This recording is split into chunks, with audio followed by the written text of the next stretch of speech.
Blog Talk Radio. Hello everyone, good morning. This is Lori Smith on Blog Talk Radio. It is Tuesday morning, 6 o'clock here in the morning, Calgary, Alberta, and August the 3rd. I'm glad to be here. This is One Child Abuse Survivor to Another, and we're on for 30 minutes. It's a live internet streaming radio broadcast from blogtalkradio.com. The chat room, I can't get it to work this morning. I've actually tried for about the last maybe 4 or 5 minutes, and the chat room just won't come up, so I don't know what's going on with the chat, but that's all right. Hopefully you can get something out of this show. I'm glad to be able to do these shows, and I want to continue on where we left off yesterday, looking at codependency and just some of the issues like that surround it. I really didn't know a whole lot about codependency, and it's very interesting to me to see, just exactly what it's all about and how someone who has been abused as a child might actually take on some of these behaviors and some of these and actually sort of just take on this codependency stuff, right?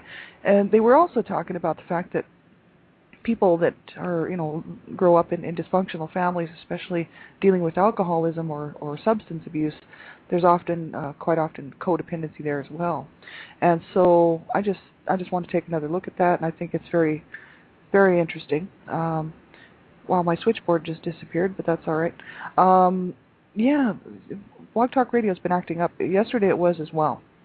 So I don't know why, but there seems to be some problems with Blog Talk Radio lately. And now I have to log back in, but I hope I'm still streaming. So while I'm logging back in, we'll just continue on. I'm not I just want everybody to know I don't have any certificates in counseling or therapy. I'm just a private citizen. I just pay to do my own blog talk shows because I'm a survivor myself of child abuse, and I really think that we need to talk about it. There's not a whole lot of talk about child abuse unless it's just the headlines in the newspaper regarding all these children who either have died at the hands of their parents and caregivers or they are in the hospital due to abuse-related injuries, right? And I just think that, mainstream society, right, we got to start talking about this stuff. 1 in 3 girls, 1 in 6 boys will be abused under the age of 18 here in North America. That's the stats. And that's pretty much across the board, whether it's sexual or physical, verbal, psychological, you name it. 1 in 3 girls, 1 in 6 boys will be abused as children, right? That's the general stats. That's a fact. Abuse is underreported, so it's probably a little bit higher than that. Probably like 1 in 2 girls and 1 in 4 boys or something like that, if we really wanted to get the true picture. It's absolutely horrible. That means half the girls and almost, a large portion of boys are abused. And why? What is going on? And why are we not addressing this as a serious epidemic? Why is our society just saying, oh, child abuse, got to stop child abuse. And then the rest of the, there's a few of us out here shouting, at the top of our lungs. And then the rest of society is just standing around acting like it's no big deal. While in these homes of these co-workers, of all these people, and the neighbors, are all killing their children or abusing them in some horrific way. And so this is just a joke to me, and it's a complete farce. And I'm going to continue to talk and do what I do for the rest of my life and hopefully be able to make some real noise eventually. And, I appreciate everybody who's tuning into my shows and who is doing anything to help a child, to help stop child abuse, right? So, I'm not a professional therapist or counselor, right? But I do study this stuff because I'm a survivor myself. I like to get the information, and I thought I'd just pass it on while I'm doing these shows.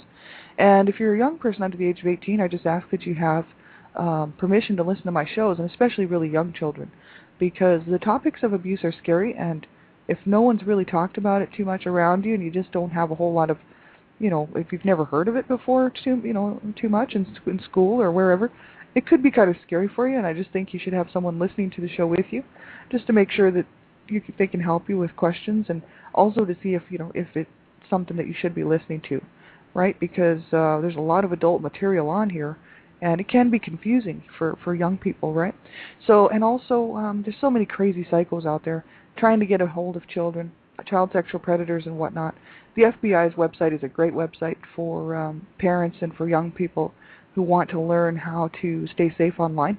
And if you just type into your browser FBI Internet Safety, it'll come up.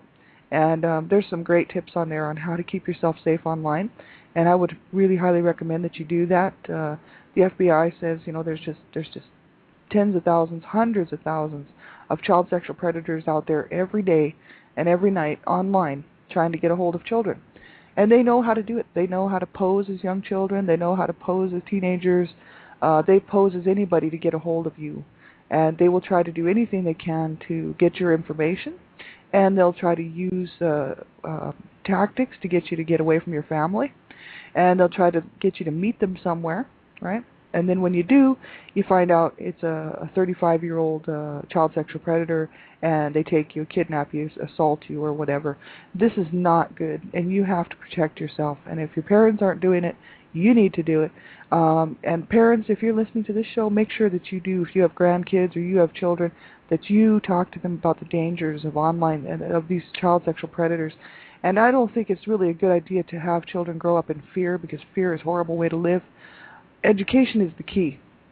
Just knowing how to keep your children safe and how to keep your grandkids safe, and passing that education on to them so that they don't have to live in fear, but yet they can be protected, at least somewhat protected, even with the information. I mean, they're at risk. But, if with the information, I think it's a little bit better. Their odds are better, right? So get the information and keep yourself safe. So we're going to get right on with this topic, and this is from CO-DEPENDENCY. It's www.SAA-help.com/partners_of_SA/codependency.htm. And that's where I got this article. It's called Codependency. And they were talking here, we've been talking about this for a few days now.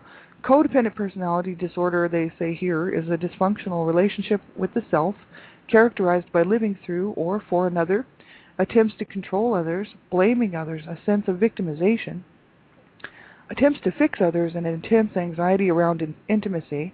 And it is very common in people raised in dysfunctional families and in the partners and children of alcoholics and addicts.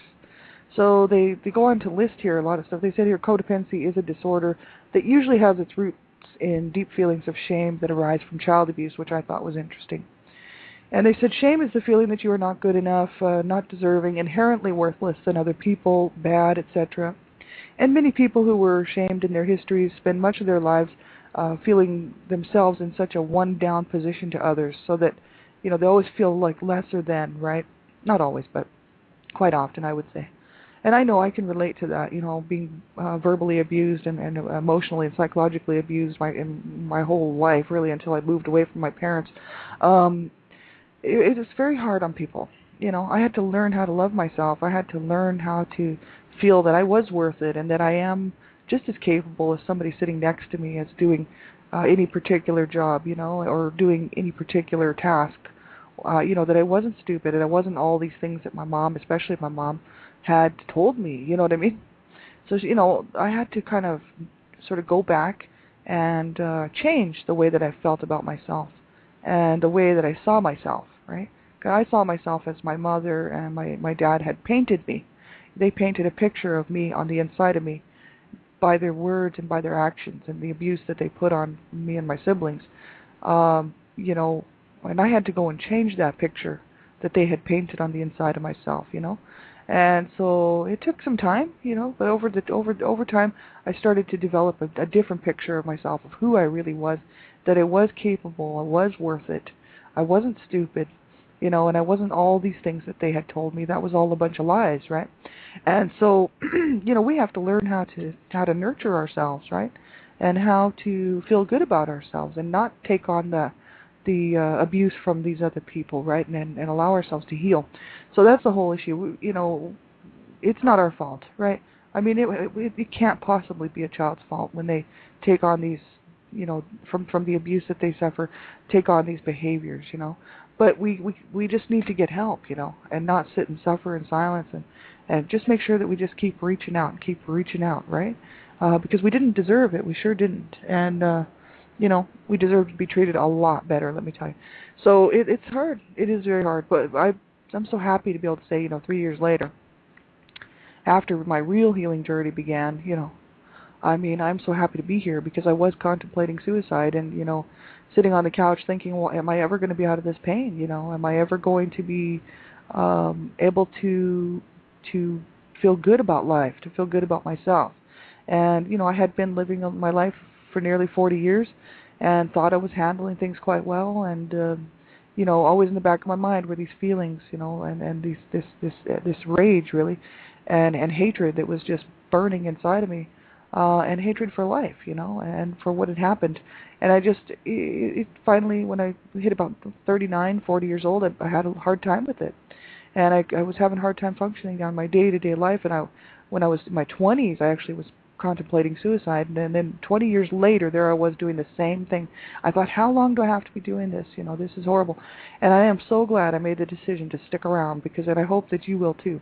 If you're listening to this and you're thinking, I can't do it, because I thought the same exact thing. And there's so many of us that thought the same exact thing. How long do I have to put up? How long can I deal with this? And will it ever change? And that was the questions I had, as I was sitting on the couch there that one day. And then I realized, I thought, man, this is absolutely crazy what's going on in my heart, what's going on inside of me. And this was not even my fault, And I thought, this is absolutely ridiculous that this was put on me, this garbage. And I'm going to fight to survive it. I'm going to fight to live. I'm going to fight to have a good life. And that's the way I'm going to win over my abusers, right? Which are my parents, right? And I thought, I'm not going to let them win, because if I give up and I just do myself in, no one's going to care. My abusers are going to win this battle that they started when I was born, actually before I was born. And, I thought, no. That's what happened to my two brothers. They gave up. They just let my parents win. The garbage that they put on them, allowed my parents to win this fight. And my dad still lives today, and he lives pretty much conscience-free. He does not feel bad at all about what he did to his children. He in fact blames it on everything else but his own behavior.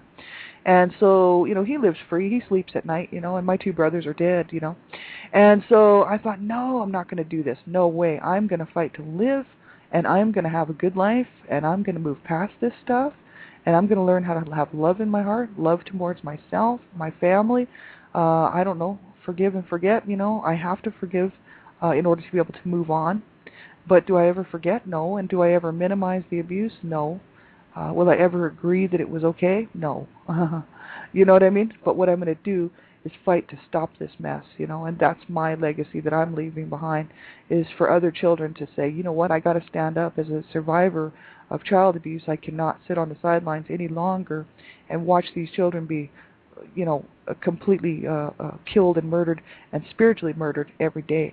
And I thought, no, I have to get involved, and I have to do something about this, and I have to tell my own story, because what happened to me was wrong. What happened to my family was incredibly wrong. And, I have to fight to live. So I'm so glad that I did. So this is for you if you're listening to this and you're having problems. Make sure that you hang in there and walk it out, get some help, reach out, make a phone call a crisis line if you have to. I mean, that's the best thing. Those people are trained, and most of them are survivors themselves. And if they're not survivors, they're people that really want to help. So, if you can't find help in one place, keep making the phone calls, keep reaching out. Because, we can keep searching. We have to keep searching for what's going to help us, what's going to work. And because we'll find it. I believe this. I really do. I've talked to too many survivors out there of child abuse who have made it and come through it. And they had hard times too, trying to find help and trying to get the right, the right counselors, the right people in their lives to help, the right groups, the right this and that. But, eventually they found it, and they're here today to say, hey, we did it, you can do it, they're pulling us along with them, right? So important that we do hang on, keep going, and just do all we can to win this battle. That's what I say. I wish my brothers would have done that. They'd be here today. And, we'd be sitting around the living room having a coffee and having a chat. And instead of that, they're gone. And, you can't get that back, and that's what I hope that people will realize, that suicide is never the answer. Never, ever the answer. Giving up is never the answer. And sure, there's hard times, hard days. I still have hard days. I have hard times myself still with this stuff. And, but the good news for me is I have more better days now than I do bad days. Before, I always had more bad days than good days. I'd have a lot of bad days and then maybe one good day, right? And then again, a whole month's worth of bad days and then a good day. right? Whereas now I have weeks of good days and then maybe a bad day, and then weeks of good days and maybe a bad day. So it's so different compared to 3 years ago, let me tell you. And I hope everybody will hang in there long enough to experience some peace in their heart, some joy, find some joy in this life. This life was not meant to be just suffering all the time and just, so tragically, so down and so victimized. We deserved better. And so I'm fighting for that better stuff, let me tell you that. And then they go on, they talk about symptoms of codependency. We went through all that. That's kind of like controlling behavior, distrust, perfectionism, avoidance of feelings. I mean, there's a whole list of stuff here. And just because we have some of these, we got to keep in mind that doesn't mean we are codependent or that we would be diagnosed codependent. I think it's important to get a professional, licensed person to make these type of diagnoses. I don't even diagnose myself with this kind of stuff because I don't know if I have it or not. But some of it I can completely relate to, and some of it I can't. It's really, this website is awesome. www.saahelp.com. So that's www.saahelp.com/partners_of_SA and then /codependency.htm. They list all kinds of stuff here about symptoms of codependency. When we went through that, key identifying behaviors, that's where we left off yesterday. And then they said here, there's like a little test that we can take. Melody, Beattie, Beattie, author of Codependent No More, wrote a checklist. And the test here, the checklist says, do you feel responsible for other people, their feelings, thoughts, actions, choices, wants, needs, well-being, and destiny? These are questions we can ask ourselves, right? Do you feel compelled to help people solve their problems or by trying to take care of their feelings? Do you find it easier to feel and express anger about injustices done to others than about injustices done to you? And another question, do you feel safest and most comfortable when you are giving to others? And do you feel insecure and guilty when someone gives to you? And another question, do you feel empty, bored, and worthless if you don't have someone else to take care of, a problem to solve, or a crisis to deal with? And they also ask, are you often unable to stop talking, thinking, and worrying about other people and their problems? And also, do you lose interest in your own life when you are in love? And do you stay in relationships that don't work and tolerate abuse in order to keep people loving you? That's a good question. And also, do you leave bad relationships only to form new ones that don't work either, right? That's another question. So those are really good questions, Do we feel responsible for other people's feelings, thoughts, actions, choices, wants, needs, well-being, and destiny? I know I don't. I don't have a problem with that. I'm mostly concerned about myself, which sort of seems self-centered, but it's just the fact that I don't nose into too many people's business. What they do is what they do. And I always wish people the best, and I'm like, well, I hope they have a great life, and I wish them the best. And if I talk to people on day-to-day basis, I'm not all that interested in their choices that they make, or their I am very interested in their well-being and their destiny, and I always wish people well. But as far as the choices and actions and thoughts that they have, no, I don't feel responsible for other people in that way. I know some people do, and I guess that would be maybe a codependent issue, right? It says, do you feel compelled to help people solve their problems or by trying to take care of their feelings? And this, I don't feel compelled to help people solve their problems, but I do kind of maybe take on that trying to take care of their feelings. That I do. So I guess part of that question, I do sort of do that. Do you find it easier to feel and express anger about injustices done to others than about injustices done to you?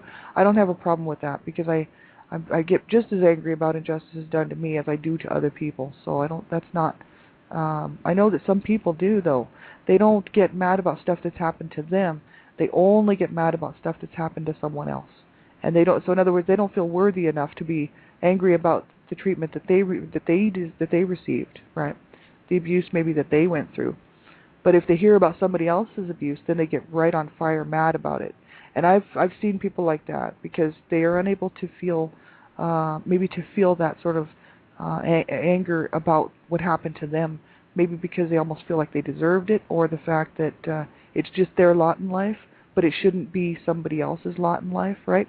And so it's almost that feeling of lesser than, not deserving, not worth it, And that, to me, this is very sad, right?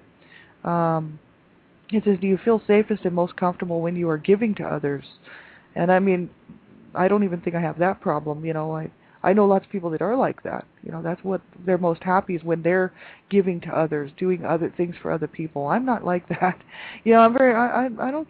Some of this codependency stuff I don't think that I relate to at all. But I can see I can see it in other people that I've met in my lifetime, and that I've known, and even in my own family. Right? And it says, do you feel insecure and guilty when someone gives to you? And I know that's a real problem. My mom was like that. My mom did not like to receive gifts, and she liked to give gifts, but she did not like to receive gifts. And she would actually not handle gifts well at all. And she didn't know how to receive a gift from somebody. And it always made her feel really bad, right? But she grew up abused herself, right? And then was in a marriage that was very abusive with my dad, right? She was just abused her whole entire life. Says, do you feel empty, bored, and worthless if you don't have someone else to take care of, a problem to solve, or a crisis to deal with?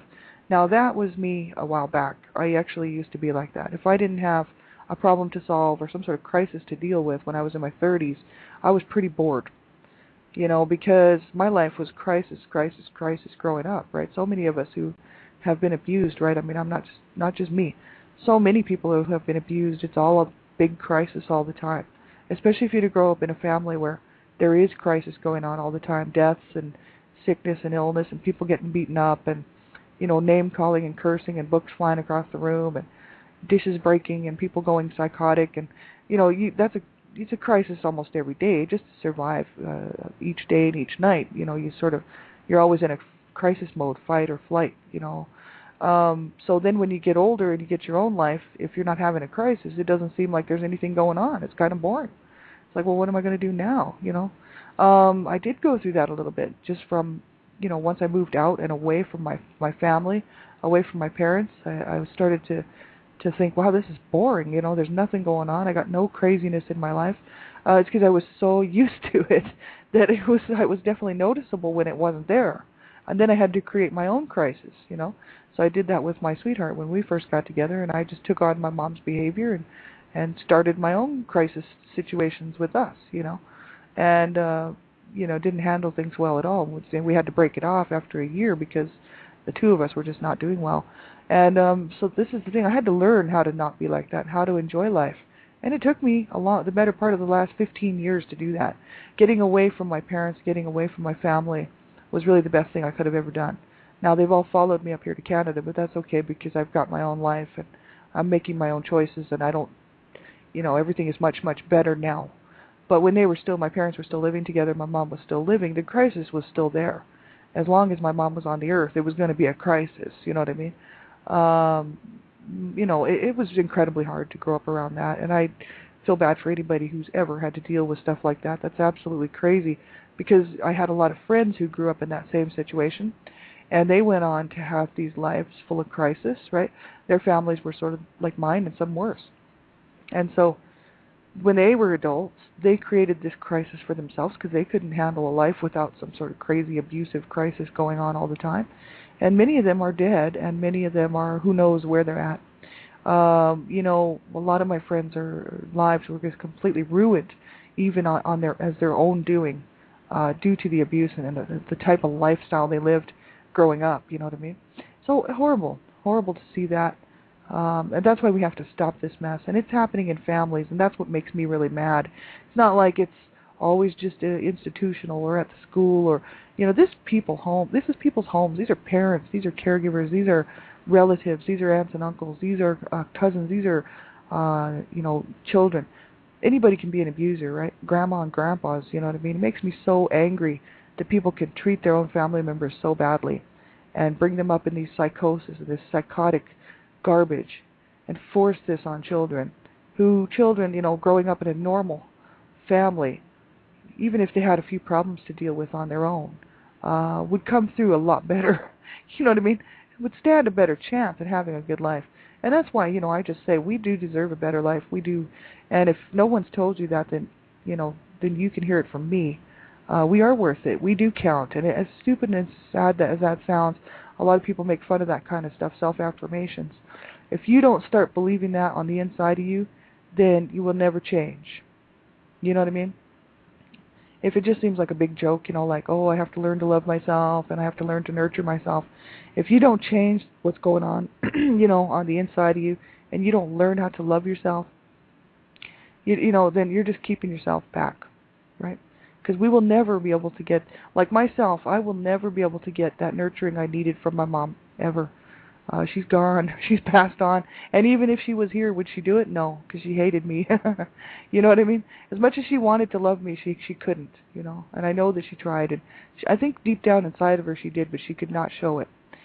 She just could not show it, And will I ever get that nurturing from her that I needed as a baby, as a toddler, as a young child? No, I'll never get that.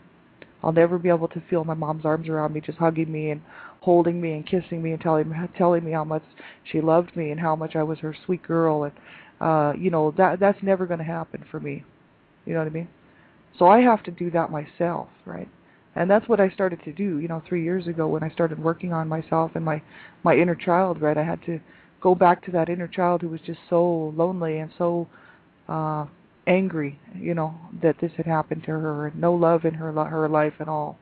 I had to go back and love that child myself and open up my arms to that inner child inside of me and hold myself and, tell myself, I love you, you're a sweet girl, and you're a lovely girl, and you don't deserve to be in pain like this, and I had to go back and do all this for myself because I knew that nobody else was going to be able to do it. And so that's the whole thing, right? It did help a lot because that child was comforted finally, after 40 years of misery and hell. That child actually got to be hugged and loved by me, so I had to do it. So that's just the only way I can really relate that to people, the nurturing, the self-nurturing and whatnot. It's not a joke. It's very important that we learn how to do this because, quite often we can't go back and get that nurturing that we needed. So we have to do it ourselves, right? So important. So it says here, now I think the one big question here out of all this test stuff was, do you stay in relationships that don't work and tolerate abuse in order to keep people loving you? That's a serious question for people who have been abused and then go on to these abusive relationships, whether it's a partner, boyfriend, girlfriend, husband, wife, whatever, friends, just even friends, right? Tolerate abuse just in order to keep people loving you. Well, if people love, like to me, it just seems like if someone loves me, they are not going to on purpose abuse me. Now they might do something not on purpose that they don't mean to hurt me, and then of course I can ask them, hey, you owe me an apology, and if they don't apologize, then they're out of my life. I tell you that, because I will not tolerate any abuse anymore. We've had enough, right?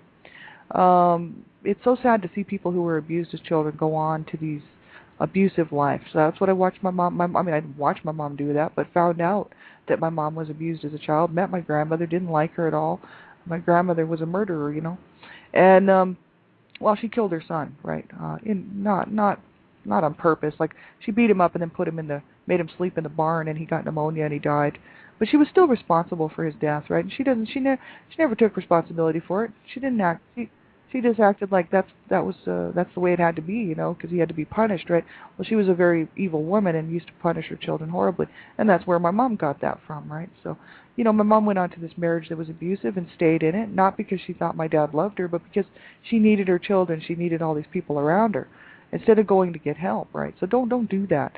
I won't tolerate abuse in my life from anybody. I don't care if it's a friend, a coworker. I just don't. I demand respect.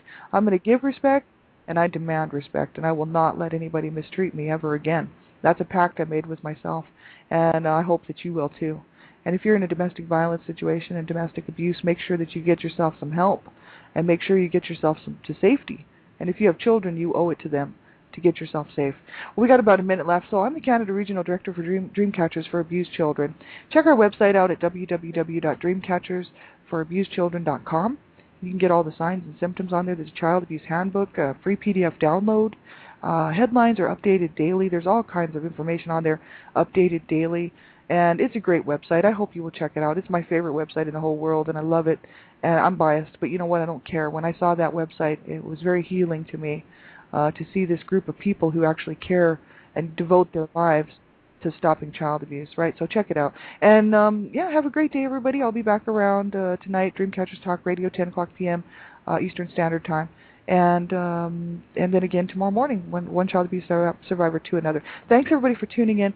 Keep you all in my heart, and have a great day. Bye-bye.